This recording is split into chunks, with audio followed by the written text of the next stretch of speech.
Halo sahabat Wirid, terima kasih untuk semua sahabat Wirid Traveling with Jesus yang selalu mensupport channel ini.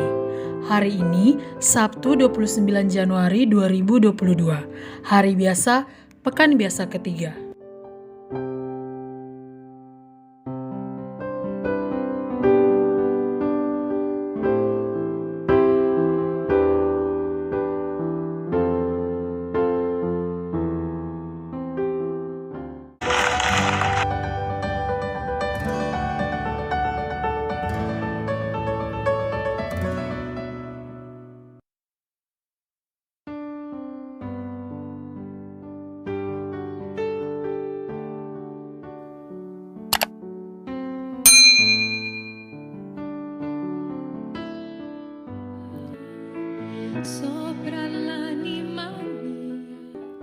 Selamat menikmati tayangan kami. Tuhan memberkati. Jangan lupa subscribe, like, share, dan komen. Karena dukungan dari sahabat Wirid bisa menambah semangat kami. Terima kasih.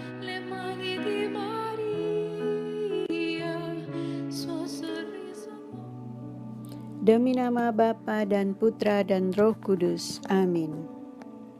Datanglah ya Roh Kudus, datanglah dengan kekuatan hati Santa Perawan Maria yang tidak bernoda mempelaimu yang terkasih.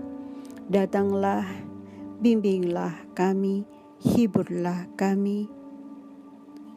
Katakan pada kami apa yang harus kami lakukan dan bantulah kami memahami kehendak Tuhan dalam hidup kami melalui firman-firman yang kami dengar hari ini.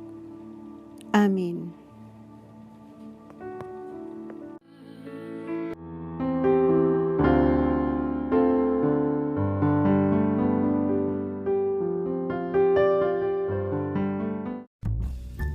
Bacaan dari kitab kedua Samuel. Pada waktu itu, Daud melakukan yang jahat di hadapan Allah. Ia mengambil istri Uria menjadi istrinya. Maka Tuhan mengutus Natan kepada Daud. Natan datang kepada Daud dan berkata kepadanya, "Ada dua orang dalam suatu kota, yang seorang kaya, yang lain miskin. Si kaya mempunyai sangat banyak kambing domba dan lembu sapi. Si miskin tidak mempunyai apa-apa, selain dari seekor anak domba betina yang kecil, yang dibeli dan dipeliharanya. Anak domba itu menjadi besar bersama dengan anak-anak si miskin. Makan dari suapannya, minum dari cawannya, dan tidur di pangkuannya, seperti seorang anak perempuan baginya." Pada suatu waktu, orang kaya itu mendapat tamu. Ia merasa sayang mengambil seekor dari kambing domba atau lembunya untuk dimasak bagi pengembara yang datang kepadanya itu. Maka ia mengambil anak domba betina kepunyaan si miskin itu dan memasaknya bagi orang yang datang kepadanya itu. Lalu Daud menjadi sangat marah karena orang itu, dan ia berkata kepada Natan, "Demi Tuhan yang hidup, orang yang melakukan itu harus dihukum mati. Anak domba betina itu harus dibayar gantinya 4 kali lipat. Karena orang yang melakukan hal itu tidak kenal belas kasihan." Kemudian berkatalah Natan kepada Daud, "Engkaulah orang itu. Beginilah sabda Tuhan Allah Israel, pedang tidak akan menyingkir dari keturunanmu sampai selamanya, karena engkau telah menghina aku dan mengambil istri Uria, orang Het itu, untuk menjadi istrimu. Beginilah sabda Tuhan, malapetaka yang datang dari kaum keluargamu sendiri akan kutimpakan ke atasmu. Aku akan mengambil istri-istrimu di depan matamu dan memberikannya kepada orang lain. Dan orang itu akan tidur dengan istrimu di siang hari. Engkau telah melakukannya secara tersembunyi, tetapi aku akan melakukan hal itu di depan seluruh Israel secara terang-terangan. Lalu berkatalah Daud kepada Natan, "Aku sudah berdosa kepada Tuhan." Dan Natan berkata kepada Daud, "Tuhan telah menjauhkan dosamu itu. Engkau tidak akan mati. Walaupun demikian, pastilah anak yang lahir bagimu itu akan mati. Karena dengan perbuatan itu, engkau sangat menista Tuhan." Kemudian pergilah Natan pulang ke rumahnya. Tuhan mencelakakan anak yang dilahirkan bekas istri Uria bagi Daud, sehingga sakit. Lalu Daud memohon kepada Allah bagi anak itu. Ia berpuasa dengan tekun, dan apabila ia masuk ke dalam, semalam-malaman itu ia berbaring di tanah. Maka datanglah para tua-tua yang di rumahnya untuk meminta ia bangun dari lantai. Tetapi Daud tidak mau. Ia juga tidak makan bersama-sama dengan mereka. Demikianlah sabda Tuhan. Syukur kepada Allah. Mazmur tanggapan dengan referen, "Ciptakanlah hati murni dalam diriku, ya Allah." Ciptakanlah hati yang murni dalam diriku, ya Allah, dan baharuilah semangat yang teguh dalam batinku. Janganlah membuang aku dari hadapanmu, dan janganlah mengambil rohmu yang kudus daripadaku. Referen, ciptakanlah hati murni dalam diriku, ya Allah. Berilah aku sukacita karena keselamatanmu, dan teguhkanlah roh yang rela dalam diriku. Maka aku akan mengajarkan jalanmu kepada orang-orang durhaka, supaya orang-orang berdosa berbalik kepadamu. Referen, ciptakanlah hati murni dalam diriku, ya Allah. Lepaskanlah aku dari hutang darah, ya Allah, Allah penyelamatku. Maka lidahku akan memasyurkan keadilanmu. Ya Tuhan, bukalah bibirku, supaya mulutku mewartakan puji-pujian kepadamu. Referen, ciptakanlah hati murni dalam diriku, ya Allah. Haleluya, haleluya. Demikian besar kasih Allah kepada dunia, sehingga ia menyerahkan anaknya yang tunggal. Setiap orang yang percaya kepadanya memiliki hidup abadi. Haleluya, haleluya. Inilah Injil suci menurut Markus. Pada suatu hari ketika hari sudah petang, Yesus berkata kepada murid-muridnya, "Marilah kita bertolak ke seberang." Mereka meninggalkan orang banyak yang ada di sana, lalu bertolak, dan membawa Yesus dalam perahu itu di mana ia telah duduk. Dan perahu-perahu lain juga menyertai dia. Lalu mengamuklah taufan yang sangat dahsyat, dan ombak menyembur masuk ke dalam perahu, sehingga perahu itu mulai penuh dengan air. Pada waktu itu, Yesus sedang tidur di buritan di sebuah tilam.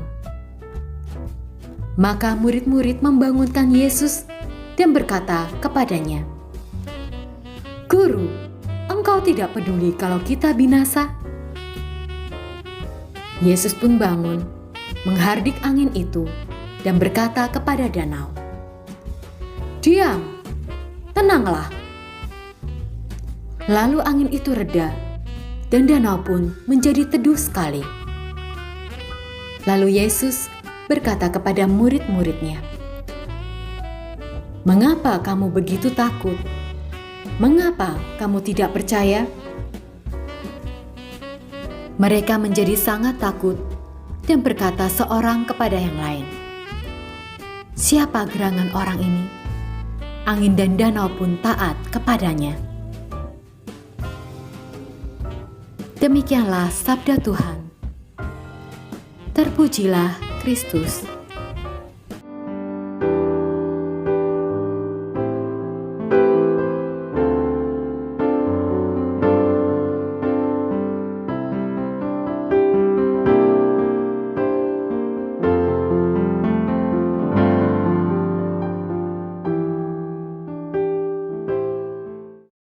Kisah orang kudus hari ini adalah Santo Gildas. Santo Gildas dilahirkan sekitar tahun 516 Sileside, Skotlandia, dalam keluarga bangsawan. Sebagai seorang pemuda, ia bertekad untuk mempraktekkan gaya hidup mengorbankan diri. Ia melakukan ini guna membantu dirinya sendiri semakin dekat pada Tuhan. Gildas bersungguh-sungguh dengan komitmen Kristianinya. Ia merasa bertanggung jawab untuk berdoa dan berkorban demi silih atas dosa-dosa yang dilakukan orang sejamannya. Ia menulis khotbah-khotbah, berusaha meyakinkan orang untuk meninggalkan kejahatan. Ia mendorong mereka untuk menghentikan hidup penuh skandal. Sebab Gildas begitu peduli, tulisan-tulisannya terkadang terasa terlalu kritis. Sesungguhnya, ia tidak bermaksud mengutuk siapapun. Ia memohon orang untuk berbalik kepada Tuhan. Gildas adalah seorang rohaniwan yang mengamalkan hidup seorang pertapa. Ia tidak memilih hidup doa yang hening sebab ia hendak melarikan diri dari dunia sekelilingnya. Ia memilih gaya hidupnya demi membantu diri bertumbuh semakin dekat pada Tuhan. Ia lebih sadar dari orang kebanyakan mengenai hal-hal yang sangat keliru dalam masyarakat. Sayangnya, banyak orang tidak cukup sadar akan Tuhan dan hukum-Nya. Mereka tidak menyadari kejahatan yang tengah membinasakan mereka. Itulah sebabnya mengapa sebagian orang dalam gereja, para imam, uskup, dan kaum awam, baik laki-laki maupun perempuan, pergi kepada Gildas mohon nasihat mengenai hal-hal rohani yang mendalam. Menjelang akhir hidupnya, Gildas mengamalkan hidup bertapa di sebuah pulau kecil di Britania. Meski ia menginginkan kesendirian guna mempersiapkan jiwanya menyongsong maut, para murid mengikutinya juga ke sana. Santo Gildas menyebut mereka sebagai suatu pertanda bahwa Tuhan menghendakinya untuk membagikan karunia-karunia rohaninya kepada yang lain. Gildas adalah bagaikan nurani masyarakat. Terkadang kita tak suka mendengar mengenai dosa, tetapi dosa itu nyata. Terkadang kita juga dicobai untuk melakukan yang salah atau menjadi lalai. Pada saat itulah kita dapat memanjatkan sebuah doa singkat kepada Santo Gildas. Kita memohon bantuannya untuk memperoleh bagi kita kekuatan, niat untuk melakukan hal yang benar. Arti nama Gildas berasal dari nama bahasa Breton Gueltas yang berarti pelayan Tuhan.